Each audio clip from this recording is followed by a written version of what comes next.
I think I'm gonna need to reboot my machine. Yeah. It's sluggy. Yeah. Yeah. So we don't have a special guest. Let's just go through real quickly. Anything? I think just the three of us. This is a really small group, so I think we can just My rock machine it through a couple things. is sluggy. Yeah. Yeah. So we don't have a special guest. Let's just go through real quickly. Anything? I think just the three of us. Yep, sounds good. We have a You major might have, delay here, yep, like a you made it. major That delay. that that major delay was actually the YouTube stream starting up and a little bit of echo. And I've muted the YouTube stream. So we're live on YouTube. And for people who are watching the recording later, we got a little bit of a late start. As I say this right now, it's 5:30. Had a little bit of a technical issue with Zoom, but we are underway now. I'm Stefan Wunsch. I'm the co-chair of the MBTA's Rider Oversight Committee. This is our July 22nd, 2025 meeting. For anyone who might have wanted to join and give public comment at the beginning, I apologize. It was a Zoom technical issue. Feel free to always to send comments to us at roc@mbtaroc.org, or you can use the contact us link on mbtaroc.org under contact. I've got our agenda up, and I'll skip unless you want guys to do an introduction for each of you. I was hearing you speaking just loud and clear a moment ago. Len Diggins and Craig Leskowski are with us. Feel free to say hi, guys, but you don't have to. We can move right into our first agenda item. Hi guys. Hello everybody. Leonard Diggins here. Sounds good. Is there anything that we needed to review for the hopefully the visit in September from Alex Hallowell, who's unable to join us today? I don't think so, but I don't want to speak for anyone else. If there was anything else that we wanted to plan for questions or ask her to give a particular update on a particular project. Was there anything on that? No, I didn't have anything. Okay, cool. So just as a reminder, Craig, I think you probably saw it in the agenda. There's three different links. The first two were links to the transit priority projects page, and then separately the strategy page. And it's Alex Hallowell, who is the director of that entire effort. And then there's also a link in the agenda to an April presentation that Alex and a colleague gave in front of the MBTA board, which is really great supplemental information. But that's neither here nor there because Alex couldn't join us tonight. I hope she's all right. Would you like me to pull up the notes that I took from the combined subcommittees that we had in July? Sure. All right, I will do that right now. I took quite a copious amount of notes, if I do say so myself, and it was an excellent discussion. All right, I'm pulling that in to the shared screen now for making it public record. Just in summary of the high points, talking about upcoming CIP timing, discussed the possible and seeming likely, but not the time frame isn't likely, the maintenance facility for commuter rail at Reedville. I made a note that I thought was significant because I put it in all caps saying that the current Reedville light maintenance facility was built before the current Boston Engine Terminal. In fact, we learned in the subcommittee that the Reedville light maintenance facility was constructed deliberately so that the old Boston Engine Terminal building, which went back, I think, over 100 years, I believe, so that could be completely torn down and the new Boston Engine Terminal constructed right on top of it. So the Reedville facility, as well as the West Cambridge and some, I didn't even know this, some leased warehouse space, I believe we were told in Medford, those three locations took the brunt of the commuter rail maintenance back in the day when the current BET in Somerville was being constructed, as I said, on top of the current footprint. I had always thought that it was just to the side and they did it kind of in stages where they built one part of BET on top of the old one and then they built the rest of it. But no, it was apparently they wiped everything and they did all the maintenance elsewhere during that construction. I thought that was very impressive. I mean, we're looking back, not forward here, but still, that was very interesting part of our discussion. We did talk about the grants versus local funding versus federal for Green Line maintenance facilities, and I will call out this link into the Zoom chat so that people can refer to this also by what's in the Zoom. And I'll put it in the YouTube chat too. And brief talk about the bus facilities, Wonderland around North Shore Road. Oh yeah, we talked a lot about issues to possible solutions to remediate bus bunching and speeding up. Out of service express for typical high loading points, but I don't remember who said it, but it's a very good point about the optics, the appearance of a bus that might be signed up out of service, passing someone who's in a wheeled mobility device or otherwise an assisted a passenger needing assistance. That would look really bad, especially if a vehicle that's signed for out of service is filled with people. Let's see, talking long-term plans. Oh yeah, I got to thank Jonathan for the summary looking back about the PMT from 2003. I put in the notes here, as you can see, the PMT, the Program for Mass Transit from 2003. Everything but the kitchen sink, but with really rough cost estimates. And the comment was that those very simplistic cost estimates came back to bite us later because we had this document. I don't mean we, the Rock, or we, the MBTA, but there was this planning document that said, oh, yeah, it'll cost this much to do this and this much to do this. And they were so rounded numbers that when it came time to do the projects, people said, wait a minute, you said back in 2003 it would only cost this much. And even if you adjust for inflation. So since then, it's been much more of a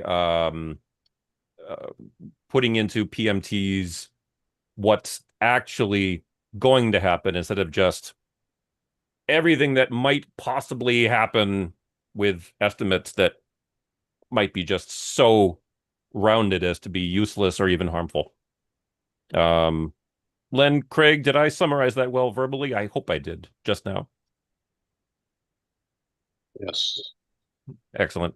I'm going to call out what you said, Len, about getting land use projections before the next round of PMT. I don't remember if we have an action item on that or if that's something that you might pursue from the MPO or both. Well, did I say that I was going to do it? Did I say that it would be good? I think you just said it would be good. Yeah, if it happened, so I mean, usually MAPC does the land use projections. So I guess the question is, or the statement should have been, we should use the land use projections, done by MAPC because I think, it may very well be that, yeah, I'm sure. Now I think about it, the MBTA serves a greater area than the MAPC area because I think we go out to the MBTA clearly like goes out to Worcester, whereas in the MAPC region, well, the region's covered by the MAPC, It does not include Worcester, but it'd be close enough. It'd be good enough, and I think there are some statewide land use projections. So the point is that we could get them, but eh, uh, yeah, and I'm sure they'll use them. So I don't think we have to like Great. bring up that idea, but certainly as we listen to things that people are suggesting, we can think about, well, does this include land use projections? And if they don't, though, then we can ask about, well, how the money is going to be used. Got it. Um, Excellent. I will also put the links into the Zoom chat from what I found last time, thanks to Jonathan mentioning to us that the very first PMT from 1966 is available online. And I had never looked at that before. It's pretty impressive.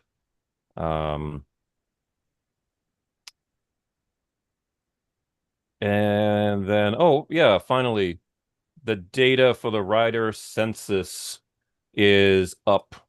I believe it was published in May of this calendar year. The data was from July through December of last calendar year, and it's in a very interesting interactive format that's I'll just say I personally thought quite um, easy to approach. In other words, the interface on the web page, that's a kind of a technical term, the ease of use for looking at that rider census is very high, I thought. And yet the richness of the data is extremely good. I'm just going to pull it up just to show it. So it's because a picture's worth 1,000 words.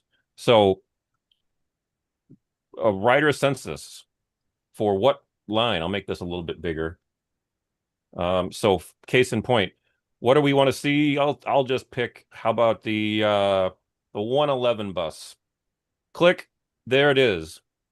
Age measure. There's the breakdown for this route versus all bus versus system wide. There's a snapshot of the route. It's a key bus. You can view it as a table instead of just as a chart. When you're viewing the chart, and yes, I'm going very quickly, Len. I know you're looking at the screen. Look at all the different options. Age, cars per capita, what fare product are you using, usable cars in the household. Really extraordinary range of metrics here presented in a way that's, I think, just gloriously easy. Race metrics as were supplied. And again, this is available for bus, rapid transit, just one or two clicks for a breakdown of all orange line, all red line. You can pick reporting group for Back Bay measured by household income. And again, all this is available as a table, but also with a map showing where that falls. I'm very impressed. I think this sets a high bar for what interactive, complex data should be, how it should be shown. Greg, Len, anything you want to add to this? I think this might have been our last topic item on the subcommittee agenda, or the subcommittee notes, excuse me. well, that's good. All righty. Oh, yeah, one last note. I just put Yeah. down here the discussion of rapid transit improvements, new versus old fleet vehicles. Hopefully, I'll just say hopefully from maybe my own aspirations here. Hopefully, there is going to be a way to look back at, say, ridership adjusted fleet behavior. I think we've heard this, but I don't know if it's actually out. Like, once we have all new CRRC redline cars, for example, are we going to see a notable improvement in trip times or reliability? Or once we have the new green line type 10s, are we going to see um, uh, better metrics for X, Y, or Z? I think people expect that there would be, but is that kind of thing, that kind of analysis of performance when you factor in what type of fleet vehicle it is that going to be available? It'd be really interesting to see. I believe that concludes the notes from our joint subcommittee. Any comments or questions? Any recommendation on? I know I can't see it, but while you're looking at it, can you filter to so I can do my obligatory trolley reference? Can you filter the trolley and tell me an exciting metric about the trolley that I didn't know? You betcha. I will. You know everything. Right. Craig knows everything about the trolley, so this is going to be a real challenge for you, Stefan. Yeah. I am pulling up Mattapan trolley, and or maybe you could quiz Craig. So when you find an interesting stat, ask him the question to which that stat is the answer. Yeah. Craig, how do you think the comparison of Mattapan trolley to the rest of the system is for the riders, again, self-reporting, because this is a rider survey, self-reported ability to understand English is? Well, I'm not going to go lower. Yeah, I'm not even looking at this one, so I'll play a game too. So I'll go with lower too. Well, that is interesting because the Mattapan trolley is higher than all rapid transit bus or system-wide for the ability to understand English always, and even for... Oh, no, it's actually lower for sometimes and lower for often. Yeah, so it's a higher for able to understand English always. On the Mattapan trolley line. That actually makes sense to me. Okay, cool. It does from a. It does not go. The main communities it serves are Lower Mills, Dorchester, Milton, and Mattapan. Mm-hmm. And if you look at the ethnic, although all very diverse places, it's you would not have a lot of Spanish speaking in those locations. You have primarily other languages. But other languages that are lower in percentage in terms of their representation amongst the language pool. Is that what you're saying, Greg? So you might have like more different languages. No, what I'm saying is I would expect that the red line, I would say the blue line, because it's going through East Boston, would have an area that has a really high percentage of Spanish speakers to have harder with the English. See, I'm having a difficult time with English here. No, I would expect.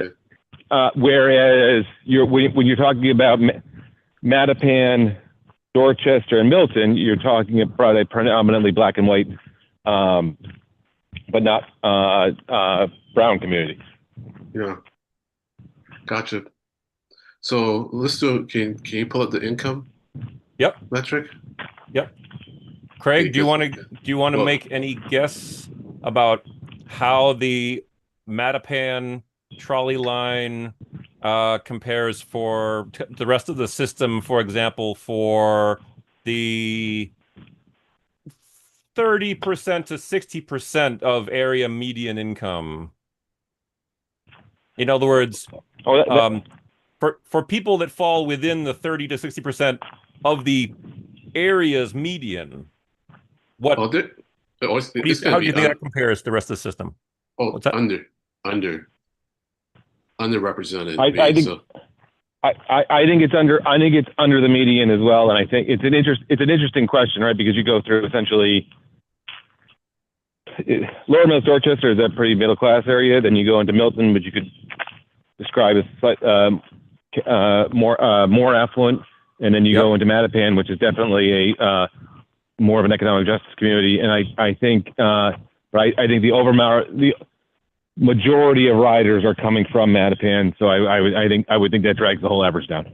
Okay, so hold on, just to make sure what we're saying. So I think Craig is saying that, in the 30 to 60% of AMI, Craig is saying that it will be overrepresented, in that category, and I'm gonna say it's gonna be underrepresented in that category. So what's the answer? Okay. Well, I'm looking at the data, and it's showing that for the Mattapan trolley line, 45% of the respondents fall within the 30 to 60% median income for the area. And that is significantly higher than system-wide, where only 32% of people on the entire system fall within the area median income. In other words, yeah. So Craig was right. Okay. Yeah, Craig was right. He was saying that it'd be overrepresented,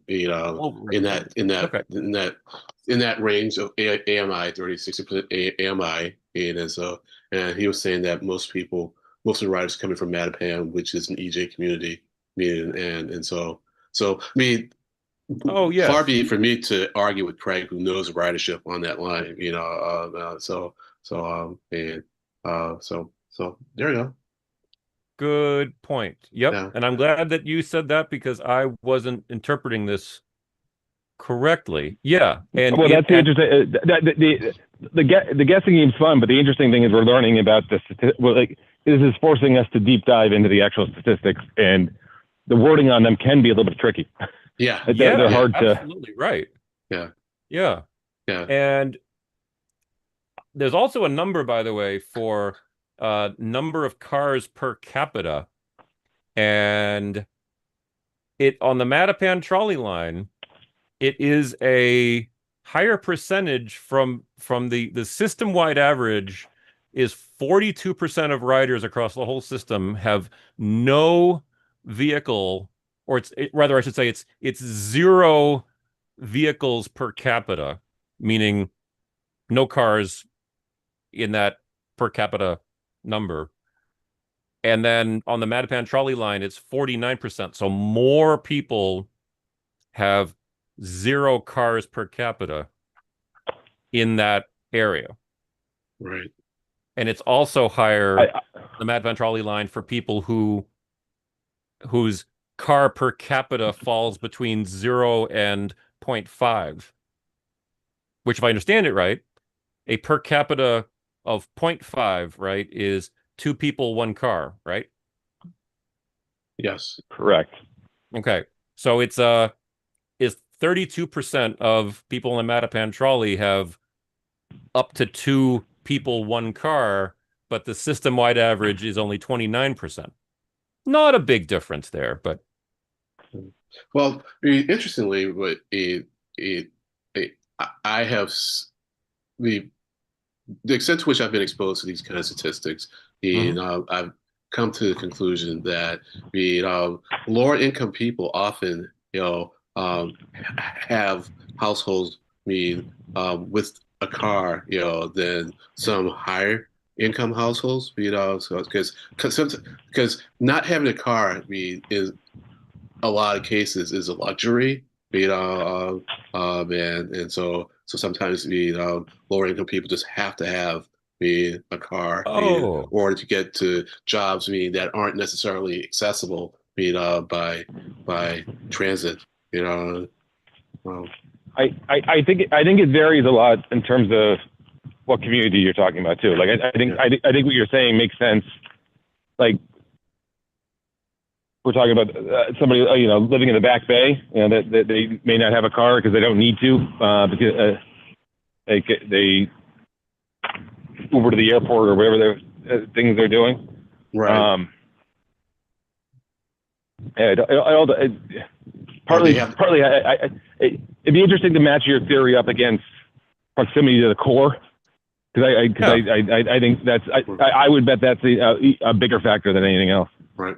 Well, you have the luxury, when you have a decent income, to live where you work, closer to where you work, and so because it's like one of the things that we struggle with here with we respect our parking policies, and such is that you don't want to make it hard, for people to own a car, even though for ecological reasons, environmental reasons, you might want to do that, but if people need their cars in order to get to work, and they have low incomes, then you're really doing them a disservice. It's one thing to make someone who has higher income inconvenient.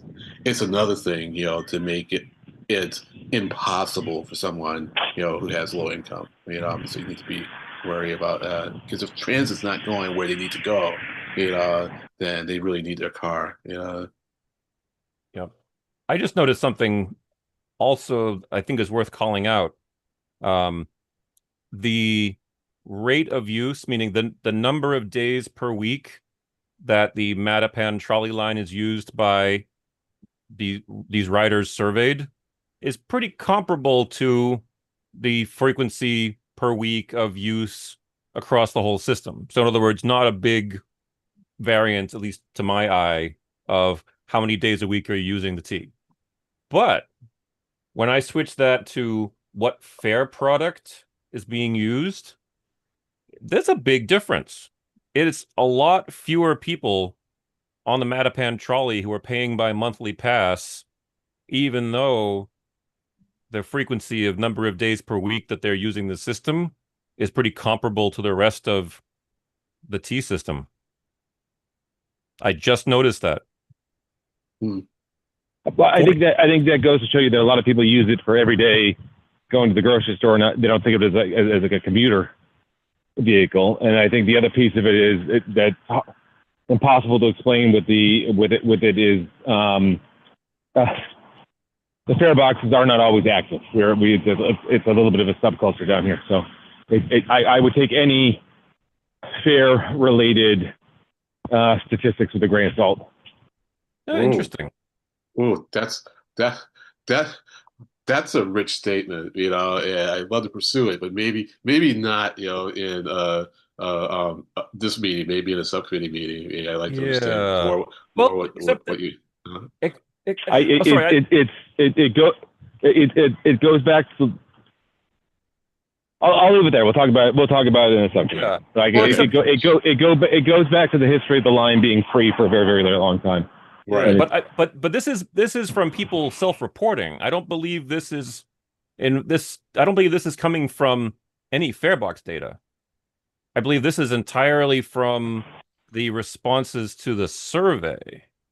No, exactly. But if I take the trolley every day and they don't charge me for it, I'm not going to get a monthly pass. So I don't say monthly pass. I say other on your survey. Okay. But would somebody in that case report it as pay as you go? Because that's the number that's notably higher on the Mattapan line. The classification is pay as you go. I pay as I go, right? Because I roll the dice that I'm not going to have to pay. Aha. Interesting. That's I choose as I go to is what. Right. I see your point. Yeah. That's a good one. I wouldn't have thought of that. And now that's like really convenient, so to just have your card be so that you don't have to like load up a card. You have your credit card, you can just use it if you need to, and don't, if you don't, Yeah. How about one more quiz, Craig? How do you think last one. Yep, last one. How do you think the gender distribution for people answering this survey who take the Mattapan trolley is compared to system-wide I'll give you a hint. System-wide compared to all rapid transit for this category is pretty much a wash. But Mattapan trolley gender responses are different from system-wide. In what way do you think? So, but it's comparable to rapid transit?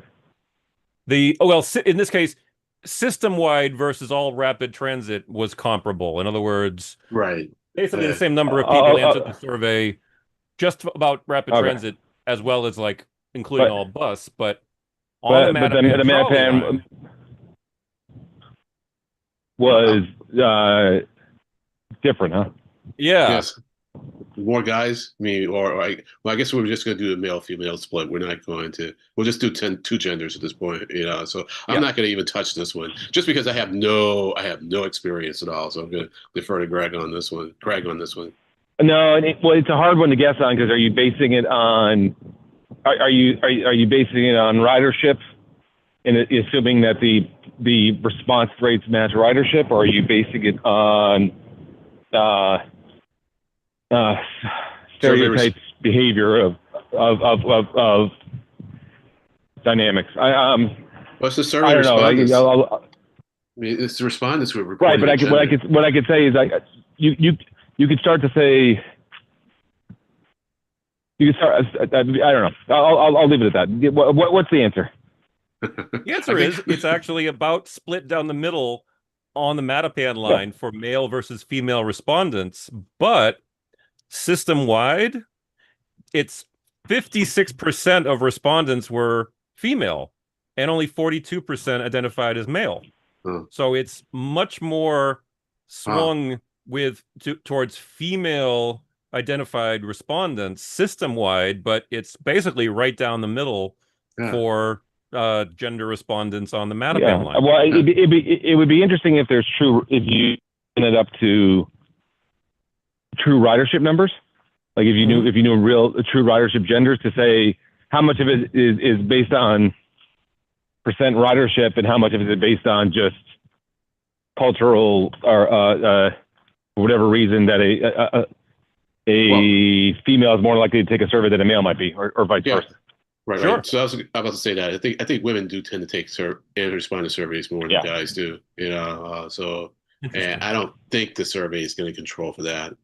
I mean, I don't think the survey responses are going. Although you could probably go to the demographics for the survey respondents. I mean, and get Yeah. and maybe Craig Stefan did that because he said the report for the system wide, you know, is I mean 5642, you know, and so I think maybe it is controlling for that, Greg. I'm not convinced it's controlling for it, but doesn't matter. I mean, unless you're saying that more women who ride much Mattapan, you know, respond, more guys who ride the Mattapan are responding, you know, than women Well, do. all I'm saying is you have two factors, right? If you believe it's true that women respond at a higher rate, there's that's one of your factors, and the other factor is who takes your line more, men or women, or is that like so you could get to the same. I don't know. I guess you could. What I'm saying is you could have let's take the Mattapan line outside of it. To get to those two numbers that are the same, right? If you said it, if a lot more men take, I don't know what I'm saying now. I've lost my train of thought. That's okay. That's right. Okay. No, it's a little bit confusing, but go ahead. Keep going. I guess if the commuter rail, and I don't know this, right? I'm making this up. But if the commuter rail is men 60-40, but women respond more, that would, you know, it would make your results look like it's 52-52. Whereas you have I don't know, if you have a line that's the reverse, theoretically you see a lot more disparity. So I don't know. There's because you have the two factors that could mix things up. But Right. I'll leave it at that. So I guess maybe I can see what Craig is getting at here. I mean, I don't know why I'm having issues with calling you Greg now, Craig. So please forgive me. But I think what we are maybe asking Craig to do is report on what he's seeing, and what we're doing is looking at the survey, you know, that's reporting on how people are identifying themselves being. So even though I think this survey, does tell us that with respect to those who are self-reporting, we're getting a higher distribution of males, meaning on the Mattapan line, meaning let's say with the 56-42 split across the system, if you were to take someone from CTPS or us, go out and like record the genders on the line, we might see a different mix, meaning than the self-reporting, because one gender, will respond to surveys more than the other. Meaning, so maybe we shouldn't ask someone who's out there in the field, me saying, me to report what they're seeing, and then say, well, that doesn't really align with what we're seeing in the survey because they are different things potentially. So all right. Yeah, but what he said. Yeah. All right, what's our next agenda item? All right. I believe it's reviewing recent events and presentations, Right. and And I'm ready. And there's only one. We knew that was going to be the case Exactly. because the summer is light, and that's the safety, report made from July safety health environment committee, July 17th. Yep. And Although, this was also, I'm looking at the safety program update. I didn't look at the yep. inspection one.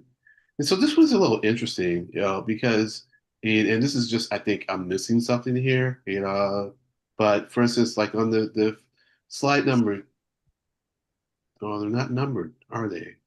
Yeah. I'm pulling it up. That's that's too bad. The The numbers, this uh slides don't have the, numbers on them, so I'll have to go by the SMI slide from Sandberg um, this is slide deck. from Bradford. No, that's my one. Oh, I'm sorry. Uh, The other one. yeah, the other one. Got it. Yeah, Lauren that one. Bradford. Yep. Yeah. Yeah, there are no numbers on the individual slides. That's okay. So, We so can make a guess based on right, the pagination of the PDF viewer if you want to give right. me a guess. 4. So yeah, we're on the same one. So Blue so let's line? say, yeah, blue line. I mean, Yep. so what I'm not understanding here is like you see on the right hand side it says 3 customer injuries. But then when you look on the deck itself, on the graphic, it says 7.95. And then when you look at everything else underneath it, there are zeros, except for like the 2 for fire and smoke incidents, but that's different than injuries. Oh, So I don't understand how the 3 lines up with the 7.95. let's. I'm So I gonna think just scroll and eyeball the other tables and see if there's anything that's common for yeah. relationships. So the same thing with the orange line, you have 10 customer energies, but then on the graphic is 15.88. On the red line, it's closer. On the red line, you have 11, and then you have customer injuries being 10.83, so that rounds up to 11. And on the um, green line, you have 3 customer injuries and one. So for customers injuries, you have 5.14. I just don't understand why they aren't adding Well, up. I'm going to make what I hope is a reasonable guess and say that any of these numbers in the tables where it's a decimal number has some kind of calculation on it. Like I'm wondering if that is per X number of Yeah, that miles could be it. or be because, well, I mean, case in point, Yeah, orange line for April, 5 customer injuries, 7.53 actual. I mean, I can't picture how yeah. you'd have 7.53 That's a good point. customer injuries Right, unless it's factoring in some other number right, with a calculation. right. Um, because it does say, oh yeah, Len, the table column title or the column header is performance indicator rate.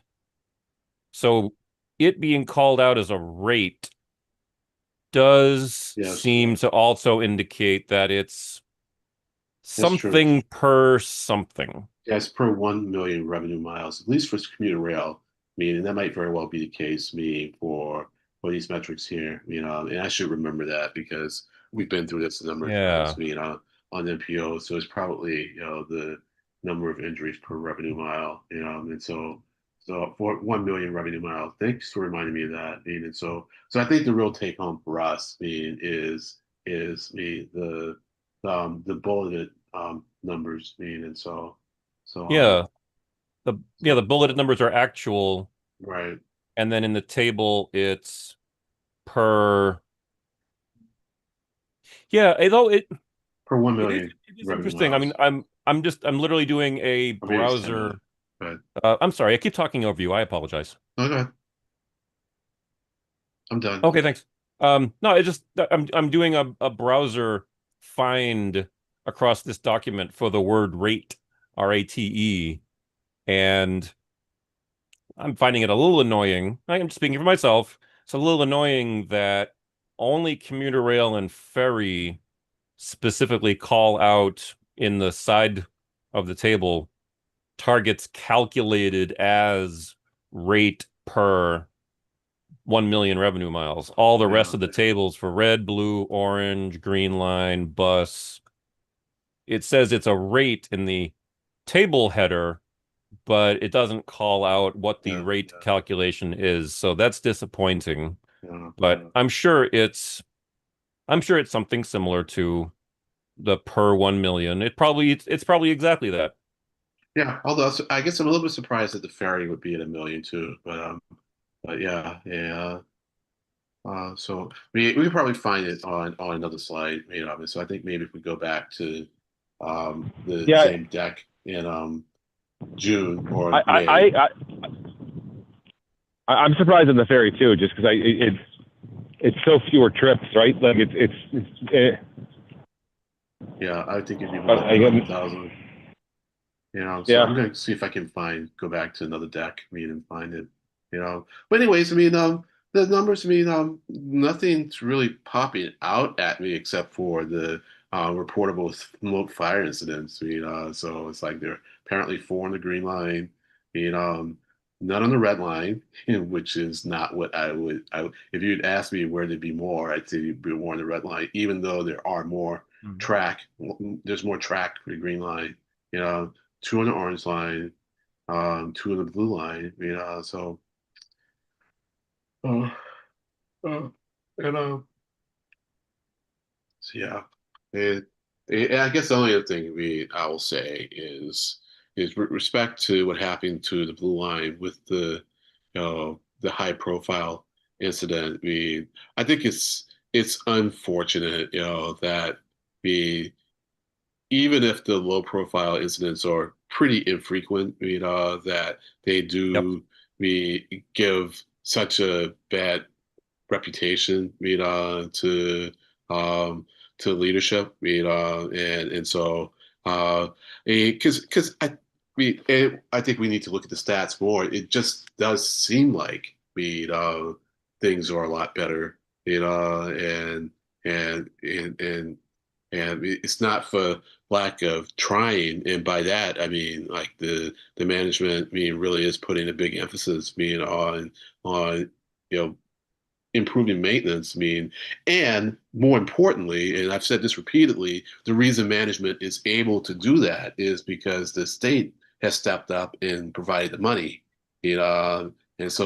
so now we have the money, and we are developing, the people power to do it. So we're hiring, and we are doing like these um, I'm not coming up with the right phrase, but so I'll just mash it together somehow. So we do these shuttle events, so that we can do a whole lot of work all at once. There's a term for it where we compress the work. The effort's going in. And I'm inclined to say that the data bears out, that's having an effect. But you're going to have these high profile incidents. Yep. Every now and then, and and now in this case, I think they traced it back to a 50-year-old cable. Uh, is I know that 50 is a fairly long number. But I just don't. I guess I'd like to know more, about what happened with that cable in order to say, is it the age of the cable or was there something else going on? Because so that's all. So yeah, and that's all. Yeah, that's all I have to say on that one. Uh, It's a good question. I feel like as a former electrical engineer, I ought to know more about factors that go into cable deterioration, but that's a pretty specialized thing, and especially under Boston Harbor, where any water infiltration is going to be seawater. I mean, it's probably 99.9% of all the water that gets into the Blue Line tunnel under Boston Harbor is salt water. And I'm not saying 100% because there'd be a little bit that would come in from yeah. storm water coming in at the head houses, or just, above ground infiltration into those parts of the tunnel, and it would run in. But so if you're talking about a cable failure that was way down at the low point, which I think was the case, yeah, I mean, all of that was rehabbed not that long ago. I don't remember exactly when it was, but I remember the Blue Line was shuttling from, I believe, Maverick to, was it State? And everything was ripped out of the tunnel. I mean, I remember they put in new pumps, they put in new drainage channels, all new ballast, all new track, new signals. It was like they stripped everything out of the tunnel except for the walls, practically. I just forget how long ago that was. Yeah, well, it is the same. I just don't. I'd like to know more about what the cable incident was. I mean, was it the Yeah. cable itself? I mean, it seemed like there was a break in the communications cable. And so is it like the cable just failed in place, or did like the cable fall? And then Hmm. there was a break in the cable because, well, in this case, it wouldn't necessarily be the cable; it'd be like the connection that held the cable in place. Failed. It's just yeah, yeah, and another thing too, and this is something just to prepare yourself for, because when things happen randomly, they tend to happen in clusters, and it can take a whole lot bigger N before you can say, well, actually, no, this cluster has the same root cause, versus you have a cluster because that's just how randomness works. It's like, when things aren't random is when they're kind of spread out in a pattern that is discernible. When they are random, you get these clusters, it can throw you off, because when you get a cluster, you're like, oh, the system really has a big problem. And it's like, well, no, we just had like a whole bunch of random events that came together at the same time to make you think that Yeah. there is a systematic problem. So just be That's true. prepared for something else to happen. Uh, but hopefully it won't be any more fires on the Orange Line that causes people to jump off bridges. Yeah, yeah, Yes, yeah. Uh, that was a high and a low point, both. uh, But that's all. That's all. And so we're not going to have much next month either. And we're taking the month off. So when we come Yes. back, the second Tuesday in September, there won't be much for us to cover. And maybe Alex will be able to join us. If she gets in touch and that's not available for her, then like I said, let's aim for her to be at a CIF meeting. And I may ping Joint. Yep. David again. What I'll likely do, is ping Wolfgang and ask Wolf Bill, to see if he can, catch David and drag him in, you know, Yeah. like, Yep. before he retires, And, Yep. and hopefully we're not breaking news here. You know what I mean? So I it's know like what you mean. someone Yeah. watching go, Yeah. Dave Carney's Would retiring. would you would you like me to email Dave again? He sometimes has replied to me, sometimes not. That's not a it's not a commentary on anything other than being busy because we're all busy, and God knows I've missed emails for months. But would you like me to, or would you like to stick as the primary point of contact for us, Len? Oh no, I mean, if you feel like reaching out to Dave, by all means, go ahead and do so. Because I mean, Dave isn't gonna be the kind of person that's gonna feel harassed. You know what I mean? That's just not Right, in his profile. And right. if he does feel harassed, he'll just like, well, he'll go, oh, those guys, But it's not like it's not like he's gonna be intimidated by us or anything, Yeah, So, I think so he likes us. yeah, but yeah, if he's really busy or something, we can pound on him. It's like I just feel like, there's no need to say no to you because I don't think there's any harm, in Right. yeah. So, and like I said, let's say we get to the second Tuesday in September and we haven't heard from Dave, then I will reach out to Bill and find out what's going on. And I'll try and think of some other people, Yep, to ask to join us. But absolutely. also towards that period, should be getting a sense of when the next update, to the PMT is going to start getting underway. Want to put some thought into that. Yep. Oh, by the way, Yeah. just sorry, I was at risk of just changing topics, sort of to the uh old business, new business, but Sure. I didn't mean to cut you off. I'm done. Just I kind of jumped the gun there. Sorry. No I got problem. excited. I think there's a little bit of a delay, so that's fine. Okay. I just feel like I owe the committee a heads up about the state of a project that's been going on for, I think, 4 years now. And Craig, I apologize. This is going to be a little bit of a visual thing, but it's nothing that's earth-shattering. Um, this is a pretty recent, I believe this satellite shot that I'm showing is only about 4 months old because I've seen the state of the construction zone since then, and it's not that much far longer. This is the new drawbridge that's going in on Western Avenue, which is State Route 107, right at the Saugus River, which is the border between Lynn and Saugus. And just for a sense of context, the MBTA Lynn garage is literally okay, I'll say 3 city blocks away. So it's a major pullout for North Shore service for routes that go down in, but it's also a huge busy corridor for getting in and out of Lynn, including the bus routes.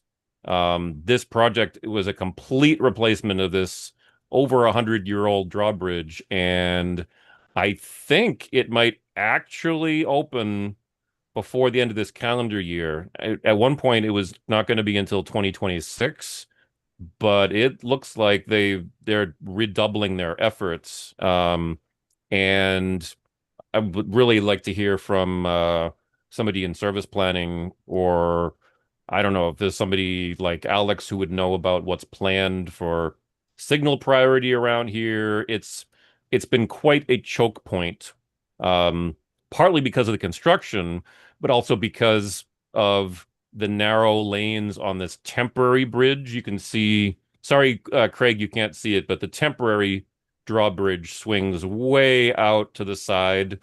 And even before this project began, the old drawbridge was from 1912, really narrow, had no bike lanes. Um, I think one pedestrian sidewalk on the old bridge. So anyway, the point is, I'm really interested in finding out when this new bridge goes live because it ought to be. Oh, I didn't mean to stop sharing. Sorry about that. The new bridge ought to be a significant improvement in the flow for transit in that area, and that's on top of an upcoming dedicated bus lane project for the mile or so northeast of that bridge. So that's sort of sneak preview, I guess you could call it.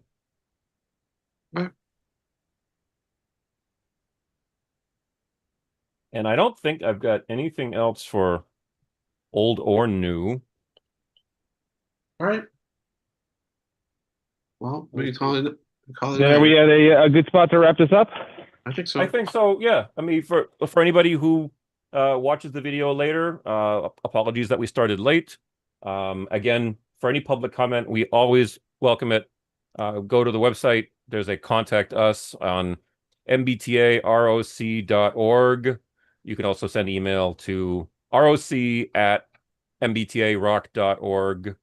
And have a great month of August, gents, and everyone watching. We are Take care. off for the month of August, but always reachable. And we'll be back for the second Tuesday joint subcommittees in September, and back for this full meeting in the fourth Tuesday of September. All right. Take care. Thank you, Craig. Thank you, Bye-bye. Len. All right, bye. Good night, everyone.